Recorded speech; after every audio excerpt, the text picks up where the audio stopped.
विनापरवाना बेकायदेशीररित्या वाळूची चोरटी वाहतूक करणाऱ्या टिप्पर व चालकास वसमत ग्रामीण पोलिसांनी पकडून अवैध वाळूसह 10,10,000 रुपयांचा मुद्देमाल जप्त केला।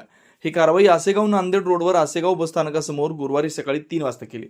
नांदेड जिल्ह्यातून वसमतसह तालुक्यात होणारी अवैध वाहतूक रोखण्यासाठी महसूल पथकासह स्थानिक गुन्हे शाखा व वसमत ग्रामीण पोलिसांनी कंबर कसली आहे। विशेष म्हणजे रात्री 12 ते सकाळी 5 वाजेपर्यंत वाळूची चोरटी वाहतूक होत असल्यानं या दरम्यान पोलिसांनी पेट्रोलिंग सुरू केली आहे। त्यानुसार ग्रामीण पोलीस ठाण्याचे सहाय्यक पोलीस निरीक्षक गजानन बोराटे, पोलीस अंमलदार रामेश्वर लोखंडे, हवालदार भगवान आडे, अंमलदार शहाजी बामणीकर, जयकुमार वराडे आणि वसमत आसेगाव मार्गावर सकाळी पेट्रोलिंग करत असताना आसेगाव बसस्थानकासमोर टिप्पर MH26H7905 दिसून आले।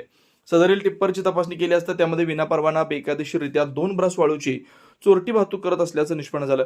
यावेळी चालक गणेशसिंह संजयसिंह गौर राहणार समदर्गा तालुका औसा जिल्हा लातूर यास ताब्यात घेतलं। बेकायदेशीर वाळूसह 10,10,000 रुपयांचा मुद्देमाल जप्त केला। याबाबत रामेश्वर लोखंडे यांच्या फिर्यादीवरून वसमत ग्रामीण पोलीस ठाण्यात गुन्हा दाखल करण्यात आलाय। पुढील तपास सहाय्यक पोलीस निरीक्षक गजानन बोराटे यांच्या मार्गदर्शनाखाली पोलीस जमादार मधुकर आडे करतायत।